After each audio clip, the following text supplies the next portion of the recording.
तो welcome students, आप सभी के अपने चैनल हाई लेवल स्टडी पर फिर स्वागत है। मेरे प्यारे स्टूडेंट, देखिए आपको वहाँ बेहतर तरीके से अच्छी तरीके से अगर हम शिक्षा दे रहे हैं तो वहाँ पे आप लोग देखिए बहुत ही इंपॉर्टेंट चीज़ें बहुत ही अच्छी तरीके से आपको सारी चीज़ें हम आपको एक तरीके से बताएंगे और आपको बस हमारे साथ जुड़े रहना है, अच्छी तरीके से सारी चीज़ों को क्लियर करते रहना है। देखिए मेरे प्यारे स्टूडेंट्स, आपको इसमें क्या बताने वाले हैं हम। कक्षा 12 विषय भौतिक विज्ञान 10 अति महत्वपूर्ण अति लघुतरी प्रश्नों की बात करेंगे जो आपके लिए बेहद ही इंपॉर्टेंट होंगे और आपके लिए बहुत ही महत्वपूर्ण होंगे। मेरे प्यारे स्टूडेंट्स, अगर इन चीज़ों को अगर आप समझ गए, ठीक है, अगर आप इन चीज़ों को समझ गए तो अच्छी तरीके से अपने एग्ज़ाम को क्रैक कर सकते हैं और वहाँ पर आपको 95+ नंबर आपको मिलने वाला है, क्योंकि बहुत ही महत्वपूर्ण है। ठीक है, 10 अति महत्वपूर्ण अति लघुतरी प्रश्नों की बात करेंगे। यहाँ पर देखिए पहले प्रश्न की बात करेंगे। पहला प्रश्न क्या है, बहुत ही इंपॉर्टेंट है। ठीक है, चलिए, किसी पदार्थ की चुंबकीय प्रवृत्ति यानी किसी पदार्थ की जो चुंबकीय प्रवृत्ति है 0.9853 है, तो पदार्थ की आपेक्षिक चुंबकशीलता ज्ञात कीजिए। हमें क्या ज्ञात कर रहा है इसमें, पदार्थ की आपेक्षिक चुंबकशीलता ज्ञात करनी। बस आप हमारे साथ बने रहेंगे तो बहुत ही अच्छी वीडियो होने वाली है, क्योंकि बहुत ही अच्छी तरीके से आपको बताएंगे। देखिए दिया क्या है, चुंबकीय प्रवृत्ति XM बराबर कितना दिया, 0.9853 दिया है। पदार्थ की आपेक्षिक चुंबकशीलता जो दिया है या म्यू आर बराबर क्या होता है 1 + XM। ठीक है, तो 1 दिया है, XM का मान हमने मालूम है तो यहाँ पे रख देना है और यहाँ से आपको टोटल आ जाएगा 1.9853। ठीक है, चलिए अगला प्रश्न देखिए, लेंस की फोकस दूरी किन बातों पर निर्भर करती है। जो लेंस की फोकस दूरी है वह किन बातों पर निर्भर करती है, तो चलिए लेंस की फोकस दूरी किन बातों पर निर्भर करती है उसका हम थोड़ा आपको जान लेते हैं और थोड़ा बता देते हैं। तो जो लेंस की फोकस दूरी है मेरे प्यारे स्टूडेंट्स, वो देखिए पृष्ठ की वक्रता त्रिज्या पर, लेंस के पदार्थ की अपवर्तनांक पर और प्रकाश के तरंग पर निर्भर करती है। बहुत ही मोस्ट इंपॉर्टेंट प्रश्न है ये, very very most important category में इसको आप रखिएगा, क्योंकि ये प्रश्न आपके एग्जाम में हर साल पूछा गया प्रश्न है। ठीक है, चलिए मेरे पेरेंट्स अगले प्रश्न की बात करते हैं। अगला प्रश्न भी बहुत ही important, very very most important और आपके एग्जाम में पूछा हुआ प्रश्न है। ठीक है, द्वि स्लिट प्रयोग में प्राप्त व्यतिकरण प्रतिरूप में केंद्रीय फ्रिंज की तीव्रता I0 है। यदि एक स्लिट को बंद कर दिया जाए तो केंद्रीय फ्रिंज की तीव्रता कितनी होगी। अगर हम कह रहे हैं 2 स्लिट होती है, ठीक है, अगर एक फ्रिंज की जो तीव्रता I0 है, यदि एक स्लिट को बंद कर दिया जाए, 2 स्लिट है हमारे पास, अगर एक स्लिट को बंद कर दिया जाए तो केंद्रीय फ्रिंज की जो तीव्रता होगी कितनी होगी। ठीक है, चलिए, एक स्लिट को बंद करने पर व्यतिकरण प्रतिरूप विवर्तन प्रतिरूप में बदल जाएगा। किसमें, जो व्यतिकरण प्रतिरूप है वो विवर्तन प्रतिरूप में बदल जाएगा तथा केंद्रीय फ्रिंज की तीव्रता घटकर 1/4 रह जाएगी। जो केंद्रीय फ्रिंज की तीव्रता है वो घटकर आपकी 1/4 रह जाएगी। इसको आप लोग याद कर लेंगे कि 1/4 रह जाएगी। ठीक है, तो ये आपके लिए बेहद इंपॉर्टेंट है।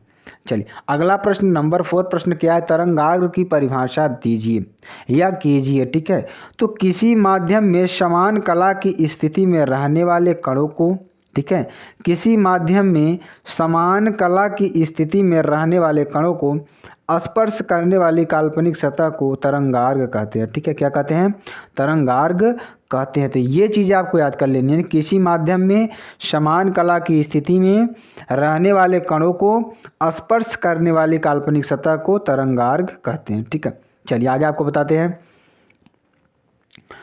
उन भौतिक घटनाओं का उल्लेख कीजिए जिनसे प्रकाश के तरंग के रूप की पुष्टि होती है। तो उन भौतिक घटनाओं की का उल्लेख कीजिए जिनसे प्रकाश के तरंग के रूप की पुष्टि की होती है। ठीक है, चलिए आगे आपको बताते हैं। प्रकाश का व्यतिकरण, ध्रुवण तथा वर्ण विक्षेपण आदि घटनाओं प्रकाश की तरंग प्रकृति की पुष्टि करती हैं। यानी कि इसमें क्या कह रहा है कि हम आपको बताते हैं अभी, इसमें कह रहा है, इसमें कह क्या रहा है कि जो प्रकाश का व्यतिकरण होता है, ठीक है, मैं प्रेजेंट वहाँ ध्रुवण तथा वर्ण विक्षेपण आदि घटनाएं प्रकाश की तरंग प्रकृति की पुष्टि करती हैं। ठीक है, चलिए अगला प्रश्न क्या है, क्वेश्चन नंबर 6 क्या है, विद्युत चुम्बकीय तरंगे निर्वात में किस वेग से गति करती हैं। जो विद्युत चुम्बकीय तरंगे होती हैं निर्वात में किस वेग से गति करती हैं, तो वो आपकी वेग से किस वजह से 3 × 10⁸ मीटर प्रति सेकंड से गति करती है। ठीक है, चलिए विद्युत चुम्बकीय तरंगों के 2 गुण लिखिए। तो विद्युत चुम्बकीय तरंगों के 2 गुण आपके लिए कौन कौन से हैं, ये निर्वात में प्रकाश की चाल से चलती हैं। ठीक है। ये अनुप्रस्थ तरंगे होती हैं, ठीक है, यानी ये निर्वात में प्रकाश की चाल से चलती हैं, ये अनुप्रस्थ तरंगे होती हैं, ठीक है। चलिए, एक हेनरी स्वप्रेरण गुणांक को परिभाषित कीजिए। हमें क्या करना है, एक हेनरी स्वप्रेरण गुणांक को परिभाषित करना है। चलिए, इसमें क्या कर रहा है कि कुंडली में प्रेरित विद्युत दाब बल, जो भी स्टूडेंट्स हमारे नए जुड़ेंगे तुरंत चैनल सब्सक्राइब कर देंगे, लाइक कर देंगे, कमेंट कर देंगे। बहुत ही प्यारी वीडियो आपको बता रहे हैं और आपके एग्जाम के लिए वेरी वेरी मोस्ट इंपॉर्टेंट है मेरे प्यारे स्टूडेंट। देखिए, ऐसे प्रश्नों को हम आपको इसलिए बता रहे हैं क्योंकि एग्जाम में डायरेक्ट ऐसे प्रश्न पूछे जाएंगे। अगर आपको डायरेक्ट ऐसे प्रश्न पूछे जाते हैं तो आप वहाँ पर सॉल्व कर लेंगे, कोई दिक्कत वाली बात ही नहीं है। तो बस आपको क्या करना है, स्थिर माइंड से, गहराई से इन प्रश्नों को अच्छी तरीके से रट लेना है और पढ़ लेना है, ठीक है मेरे प्यारे फ्रेंड्स। और चैनल को अगर आप विजिट कर रहे हैं नए, तो चैनल को तुरंत सब्सक्राइब कर देंगे, लाइक कर देंगे और कमेंट कर देंगे और बताएंगे सर वीडियो कैसी लगी, क्योंकि अगर आप बताते हैं तो हमें थोड़ा मोटिवेशन मिलता है कि हम आपको अच्छी चीज़ें देने का प्रयास और करते हैं, ठीक है।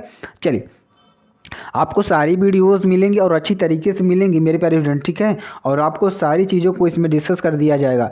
चलिए, जो प्रश्न है हमारा क्या है कि एक हेनरी स्वप्रेरण गुणांक को परिभाषित कीजिए। तो एक हेनरी स्वप्रेरण गुणांक को परिभाषित हमें करना है, तो कैसे करेंगे। चलिए, कुंडली में प्रेरित विद्युत वाह जो बल दिया है E बराबर L into delta I upon delta T है। यदि delta I upon delta T is equal to 1 ampere प्रति सेकेंड तथा E बराबर 1 वोल्ट हो तो L बराबर 1 हेनरी होता है, ठीक है। चलिए, इस प्रकार यदि किसी कुंडली में प्रवाहित धारा को 1 एम्पियर प्रति सेकंड की दर से बदलने पर उसमें 1 वोल्ट का विद्युत वाहक बल प्रेरित होता है, ठीक है। आपको समझ में आया? अगर नहीं समझ में आया तो फिर से बताते हैं, ठीक है, घबराना नहीं है। यहाँ से देखिए आप लोग, हमने क्या कहा, E बराबर क्या होता है, L into delta I upon delta T होता है, ये तो मालूम है। उसके बाद अगर हम delta I upon delta T को 1 एम्पियर प्रति सेकंड माने और L को 1 माने तो E बराबर 1 के बराबर हो जाएगा, यानी विद्युत वाहक बल हमारा हो जाएगा। अब यहाँ से देखिए, इस प्रकार यदि किसी कुंडली में प्रवाहित धारा को 1 एम्पियर प्रति सेकंड की दर से बदलने पर उसमें जो 1 वोल्ट का विद्युत वाहक बल प्रेरित होता है, ठीक है, तो ये आपको अच्छी तरीके से समझ में आ गया होगा। चलिए, 9वें प्रश्न की बात करेंगे। R त्रिज्या और N फेरों वाली एक वृत्ताकार समतल कुंडली के स्वप्रेरकत्व का सूत्र लिखिए। तो इसमें स्वप्रेरकत्व का सूत्र लिखना है, L बराबर mu 0/2 into pi N square into R, जहाँ म्यू 0 क्या है, वायु अथवा निर्वात की चुंबकशीलता है, ठीक है। कोई दिक्कत वाली है। चलिए आगे चलते हैं। आपको 2 माइक्रोफैरड तथा 3 माइक्रोफैरड धारिता वाले 2 आविष्ट चालकों को आपस में संयोजित करने पर आवेश का बंटवारा अनुपात में होगा, ठीक है। यहाँ क्या होगा, बंटवारा अनुपात में होगा।